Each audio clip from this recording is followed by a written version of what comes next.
કે મિત્રો દેરાણી જેઠાણીના ડખાની અંદર ખજૂરભાઈ નો હું વાત જો તને ખુલ્લે આમ કહું તે તારી માનું દૂધ પીધું હોય તો મકાન બનાવવાની જવાબદારી તારી। લાલો આહિર તને ચેલેન્જ કરે। જય મુરલીધર મિત્રો, જય શ્રી રામ, જય હિન્દ। હું છું લાલો આહિર। મિત્રો ખાસ મારે આજે 18 વર્ષને જણાવવાનું કે સુરેન્દ્રનગર ના નાગરકા ગામની અંદર આ ખજૂરભાઈએ મકાન બનાવી દીધું હતું। કીર્તિ પટેલ એનું એક રેકોર્ડિંગ વાયરલ થયું જે છે કીર્તિ પટેલ સાંભળજે તું એમાં કેને કે બેન સાથે છું અમને કઈ વાંધો નથી તું રે। કે મિત્રો દેરાણી જેઠાણીના ડખાની અંદર ખજૂરભાઈ નું હું વાત આ ખજૂરભાઈએ મકાન બનાવી દીધું હતું। એના અત્યારે આ મકાન 3 મહિના થયા ત્યારે મકાન બનાવી દીધું હતું ખજૂરભાઈએ। આખા ગામ લોકો છે, ગામના સરપંચ છે।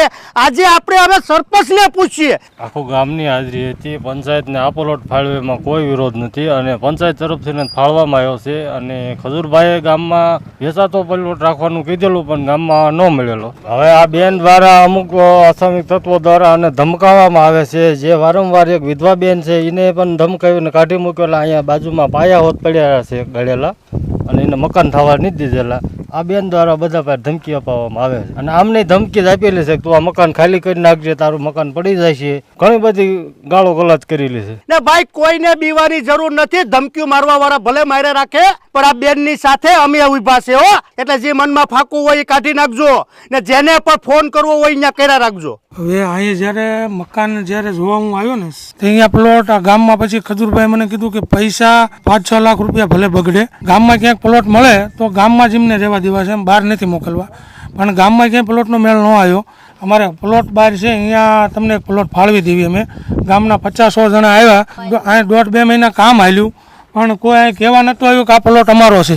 અમે જ્યાં સુધી અમે અહીંયા કામ કર્યું ને ત્યાં સુધી કોઈ કહેવા પણ નહોતું આવ્યું। સરપંચ કોઈ કહેવા આવ્યું હતું અને તમે અમને આ પ્લોટ કીધું પછી તમે અહીંયા કામ ચાલુ કર્યું હતું ને? ગામમાંથી ઠરાવ કરીને આ પ્લોટ પછી પ્લોટ આપેલો છે લાલભાઈ। અને એમને અમે બધી કહાની કીધી કે ભાઈ આવી રીતના 2 છોકરા 15-17 વર્ષના છે અને વર્ષોથી બિચારા પીડાતા હતા, જેને ગામમાં અને બિચારા ભરવાડના મકાનમાં 17 વર્ષથી કાઢતા હતા અને તે ખજૂરભાઈ આવીને આવું સરસ મજાનું મકાન બનાવી દીધું અને પંચાયતે મળીને અને ગામ લોકો બધા પણ સાથે હતા અને પ્લોટ ફાળવી દીધો। ખજૂરભાઈ આવ્યા ત્યારે પણ અમને મળ્યા હતા કે હજી જો ગામમાં નજીકમાં ક્યાંય પ્લોટ મળતો હોય ને તો આ છોકરાઓને પણ સારું રહે તો હું 15 થી 17 લાખ રૂપિયા આમાં ખર્ચું છું તો 5 લાખ રૂપિયા હું પ્લોટમાં પણ ખર્ચી શકું। એટલે એ ભાઈએ પણ અમને ભલામણ કરી હતી પણ ખજૂરભાઈને અમે વાત કરી કે ભાઈ અત્યારે તાત્કાલિક પ્લોટનો ક્યાંય મેળ પડે એવું નથી અને ગામમાં પણ તકલીફ છે પ્લોટ લેવાની। એટલે એટલા હિસાબે આજે પંચાયતે અહીંયા પ્લોટ આપ્યો અને પંચાયતે મળીને આપ્યો તો કહું છું ભગવાન જેવો માણસ આવીને આજે આવું આ 2 છોકરાઓના માથે હાથ મૂકી ગયો છે તો આશીર્વાદ લેવા જેવી વાત છે। 18 વર્ષને કહેવા માંગુ છું કે કહાની આખી આશે ને જો એ બેન પાસે કઈ આના પ્લોટના કાગળિયા હોય તો એ બેન ચોક્કસ આવે તો એ કઈ કાર્યવાહી કરી દે। કઈ પુરાવા બેન પાસે છે નહીં એટલે એ વાત બોલે હાલે નહીં, પ્રૂફ જોઈએ કે ભાઈ અહીંયા જે મારા પ્લોટના કાગળિયા હતા બધી વાત ખોટી છે। એટલે આમાં કઈ ખજૂરભાઈનો કઈ વાક છે જ નહીં। આ મેટલ આખી દેરાણી જેઠાણીની છે। ઈ બેન રહ્યા ને એ વારંવાર બધાને સડાવી અને અહીં કણે મોકલ કરે છે। આ મકાન જે છે ને એ બેનને એમના મગજમાં એવડું એ છે કે આ લોકોને સારું મકાન થઈ ગયું મારે કેમ કાંઈ ન થયું। એટલે એ બેન વારંવાર બધાને સડાવી અને મોકલી દે છે। પછી એના થકી સડાવેલા માણસો અહીંયા આવીને એવું કહે છે કે આ ઘરની બાજુમાં જે મકાન છે આ ઝાડવા રોપેલા છે, આ ઝાડવા તમારા બાપના નથી, આ પ્લોટ તમારા બાપનો નથી, ઝાડવા બાડવા લઈ લ્યો। હવે આ લોકો હુંવાળા માણસ છે ને ગરીબ માણસ છે, આ લોકો તો એ લોકોને કહેવાના નથી। પછી એમને અહીંયા કણે માતાજીનું આયોજન હતું તો એ બેનના કવા પ્રમાણે ઘરની બાજુમાં એમને આયોજન ન કરવા દીધું। પછી આ લોકોએ ગામમાં બીજા ભાઈ છે એમની પાસે ગયા મંજૂરી લઈ અને સામે ઓલે પણ આ મકાન રહ્યું ને એની વટીને ત્યાં કણે આયોજન કર્યું અને અત્યારે સમસ્ત ગ્રામજનો બધા જ લોકો અહીંયા ઉપસ્થિત છે। આ કોઈ એકલવાઈ વાત નથી ને કીર્તિ પટેલ મારે તને ખુલ્લે આમ કહેવાનું તને હવે અહીંયા હું ગામના સરપંચને કહેવા માંગુ ઈ બેનને છે ને પ્લોટ હજી ફળવી દે પણ જો તે તારી માનું દૂધ પીધું હોય, જો તને ખુલ્લે આમ કહું તે તારી માનું દૂધ પીધું હોય તો મકાન બનાવવાની જવાબદારી તારી। લાલો આહિર તને ચેલેન્જ કરે ઈ બેનને મકાન બનાવી દે તું હાલ। હવે અમારા 18 વર્ષને જોવાનું છે કે કીર્તિ પટેલ હવે મકાન બનાવી દે। હવે ખોટી હુકામે હાલી નીકળે, ગમે એનો ફોન આવે એટલે તું એમ કહી દે કે હું સપોર્ટમાં છું કરી દે સપોર્ટમાં. ત્યાં 10 લાખનું મકાન તું હવે બનાવી દે. મિત્રો ગ્રામ પંચાયતને પણ પૂછીએ કે ભાઈ પ્લોટ ફાળવી દે કે નહીં. ભાઈ તમે ફાળવી દો. પંચાયતમાં ફાળવવામાં આવશે.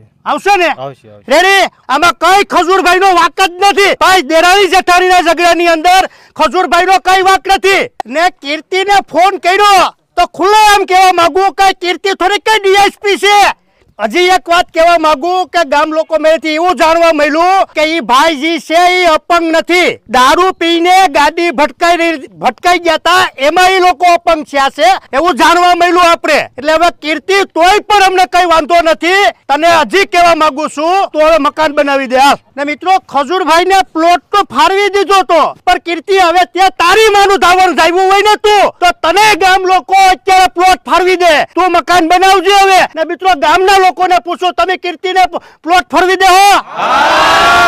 કીર્તિ ખુલે આમ ચેલેન્જ છે લાલા આહિરની. ને માતાજીની દયાથી તારા તોડ પાણીના પૈસા તો તારી મેરે ગણાય છે. તને હવે ગામના લોકો પ્લોટ ફરવી દે. હવે તું એ લાવો લે ભાઈ ફરવી દે પ્લોટ. આ ખજૂરભાઈએ મકાન બનાવી દીધું તું ને આ પેલા કેવું હતું જિંદગી જીવતા ને અત્યારે મિત્રો કેવી જિંદગી જીવે એ પેલા તમે 18 વર્ષ જોવો. આ ઘર મિત્રો તમે જોવો પેલા. ને આ લોકો બિચારા બે એટલે બે અપંગ છે.